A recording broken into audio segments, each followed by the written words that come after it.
अपराधियों के खिलाफ चलता बुलडोजर अच्छा लगता है।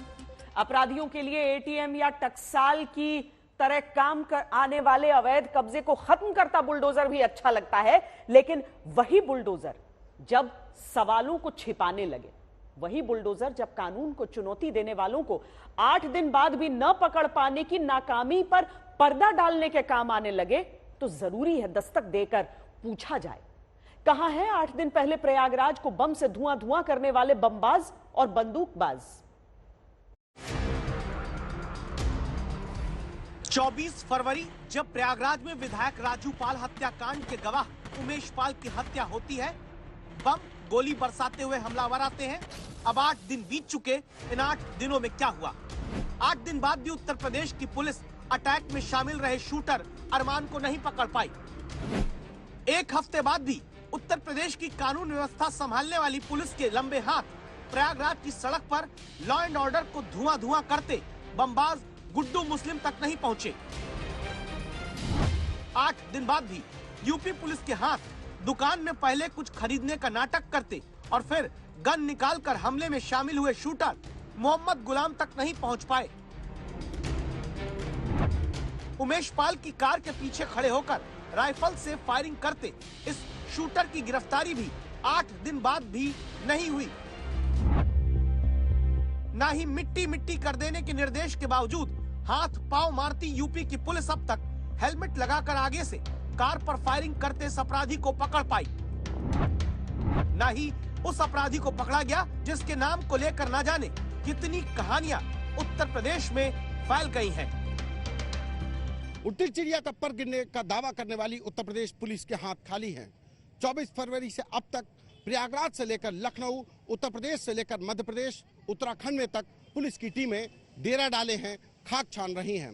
लेकिन जब पूछा जाए कि वो लोग कौन थे जिन्होंने उमेश पाल हत्याकांड को अंजाम दिया, तो गोमती से लेकर गंगा के किनारे तक, लखनऊ से लेकर प्रयागराज तक अफसर बोलने को तैयार नहीं हैं कि वो लोग कौन थे जिन्होंने सरकार को, प्रशासन को चुनौती देते हुए दिन दहाड़े गोलियां बरसाई, बमबाजी की और फरार हो गए।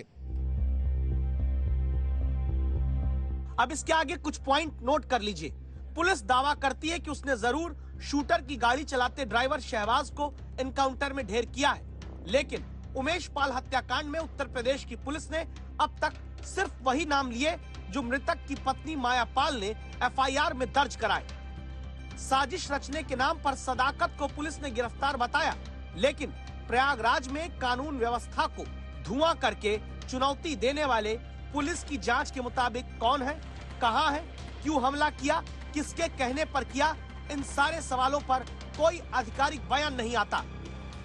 फिर कार्रवाई के नाम पर हुआ क्या है? जवाब में 3 तस्वीरें पिछले 3 दिन से आप देख रहे हैं। 1 मार्च से 3 मार्च के बीच प्रयागराज में रोज बुलडोजर चलने लगता है। बुलडोजर चलता देख सबको लगता है कि एक्शन हो रहा है,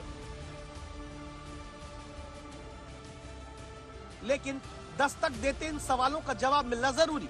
क्या बुलडोजर की कार्रवाई का प्रयागराज शूटआउट से सीधा संबंध है? क्या जिनके घर बुलडोजर से अभी गिर रहे वो 24 फरवरी के गोली बम कांड में शामिल हैं? क्या पुलिस अब तक कानून व्यवस्था को छलनी करने वालों को ना पकड़ पाने की नाकामयाबी पर बुलडोजर से पर्दा डाल रही है? इन सवालों को उठाने का आधार आगे भी आपको संवाददाता संतोष की रिपोर्ट के साथ हम दिखाने जा रहे हैं।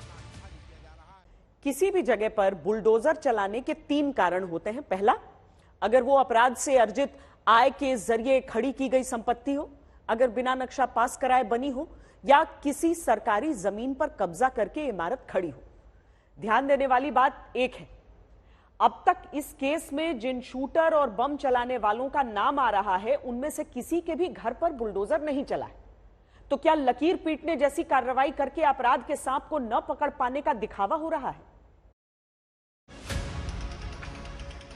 अब दूसरे घर की बारी है जो 2 मार्च को गिराया गया।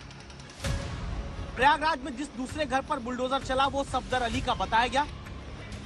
2 मंजिला घर को बुलडोजर ने आकर मिट्टी मिट्टी कर दिया। 2.5 घंटे के अभियान में 5 बुलडोजर ऐसे गरजे कि सफदर अली का यह घर मिट्टी में मिल गया। सफदर अली के घर को गिराते वक्त भी आरोप ये सामने आए कि गन हाउस चलाने वाले सफदर अली के परिवार ने ही शूटर को गोलियां दी, लेकिन मकान यहां पर पुलिस नहीं गिराती है, गिराता है प्रयागराज विकास प्राधिकरण और आरोप लगता है घर का नक्शा नापास होने का। संवाददाता संतोष पहले ये समझते हैं कि अतीक अहमद के करीबी होने और शूटर को गोली देने के आरोप सच्चे हैं। ये एक आरोप है कि उमेश पाल हत्याकांड में जो शूटर्स थे उनको जो कारतूस थे वो कारतूस सप्लाई में थे। आप मीडिया के आदमी हैं, आप चलें कैमरा लेके, स्वयं पूरा जितने लोग यहाँ खड़े हैं पुलिस वालों को लेके, सारे मीडिया कर्मी को ले चलिए, रजिस्टर खोल के देख लीजिए मेरा, मैं दुकान के अंदर नहीं जाऊंगा, एक एक पेज पलट के देखिए। अगर आप निकाल देंगे, आप जो कहेंगे वो मानूंगा, आप मुझे खड़ा होकर डंडा मारेंगे वो भी मार पाऊंगा, घर गिराएंगे मैं खुद तोड़ दूंगा। कहीं दिखा दीजिए मुझे एक, ये मुझे हम लोग को फर्जी फंसाया जा रहा है मेरे भाई। भले नक्शे के नाम पर प्रयागराज में दूसरे दिन सफदर अली का घर गिराया गया, लेकिन दावा है सफदर अली नहीं बल्कि उनके बेटों के नाम पर है घर ये। अब सवाल क्या इस परिवार का कोई रिश्ता अतीक अहमद से है? आज तक संवाददाता संतोष को वहीं पर मुलाकात होती है मिथिलेश कुमार सिंह से, जो स्थानीय बीजेपी पार्षद हैं। इनको सुनिए। ये सफदर अली जी का मकान है और जब से हम जानते हैं, हमको आए हुए राजरूप में 37-38 साल हो गए, इनको भी काफी दिनों से परिचय, पिछले 5 साल से हम पार्षद भी हैं, इनके हर मौके पर त्योहार में आना जाना भी है। और हम ही नहीं, हमारे आसपास के जितने भी हिंदू लोग हैं, आसपास हिंदू ही हैं ज्यादा, तो आमने सामने कभी भी कोई ऐसा तो मैंने नहीं देखा है कि गलत गतिविधियों में शामिल हो, ये हो या आना जाना हो। इसलिए हम कहते हैं कि ऐसा हम लोगों ने नहीं देखा है, व्यवहार कुशल आदमी है। यानी स्थानीय बीजेपी पार्षद सफदर अली के अतीक अहमद से किसी करीबी रिश्ते की बातों को खारिज करते हैं। फिर ये सवाल आकर उठने लगते हैं कि आरोप अगर सफदर अली के गन हाउस से शूटर को गोली मुहैया कराने के हैं तो अब तक गिरफ्तारी क्यों नहीं कर ली गई? और अगर सिर्फ नक्शा न होने पर घर गिराया गया तो प्रयागराज शूट आउट के बाद इसे कार्रवाई के नाम पर क्यों प्रचारित करा जा रहा है? जैसे तीसरे दिन सफेद रंग की ये 2 मंजिला इमारत भी कुछ घंटे बाद जमींदोज हुई, जहां 3 तरफ से जेसीबी लगाकर घर गिराया जाने लगा। ऐसा दिखाया गया कि अतीक अहमद के करीबी मासुकुद्दीन के घर को गिराकर माफिया को जबड़े से उखाड़ देने का काम हो रहा। लेकिन रुकिएगा, तीसरे दिन भी चले बुलडोजर में प्रचारित यही किया गया कि 16 मुकदमे जिसके नाम दर्ज, उस मासुकुद्दीन के घर पर एक्शन हो रहा, लेकिन कार्रवाई अतीक के करीबी के नाम पर नहीं बल्कि घर का नक्शा न पास होने के नाम पर बताई गई। सवाल उठता है कि क्या ये घर मासुकुद्दीन का है? मीडिया के सामने आते हैं जुनैद अहमद, जो मासुकुद्दीन के समधी हैं, और जुनैद अहमद की रोती बिलखती बेटी यानी मासुकुद्दीन की बहू। पहले हमारे ऊपर बुलडोजर चलाइए, अल्लाह ना हक का इंसाफ करेगा, अल्लाह हक ना हक का इंसाफ करेगा। ये पुरानी जमीन है, अल्लाह ना हक का इंसाफ करेगा। अगर ये हमारे अगर घर में बुलडोजर चलेगा, पहले हमारे ऊपर बुलडोजर चलेगा। किसी की एक नहीं सुनी गई।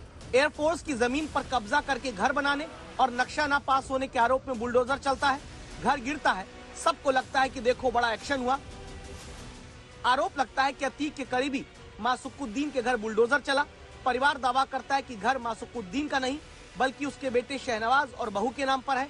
आरोप लगता है कि जिस मासुकुद्दीन पर 16 केस दर्ज है उसके घर बुलडोजर चला, लेकिन परिवार कहता है कि जिस बेटे शहनवाज और बहू के नाम पर घर है वो तो शिक्षक हैं और उनके खिलाफ कोई केस दर्ज नहीं।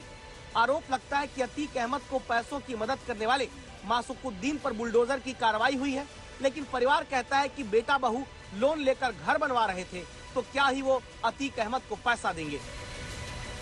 कम से कम 35-36 लाख रुपया पर्सनल लोन लेकर के तब इसको बना रहे हैं। और जब हम मकान बनाने के लिए पैसा हम लोन लेंगे बैंक से, हम फाइनेंस करें किसी को?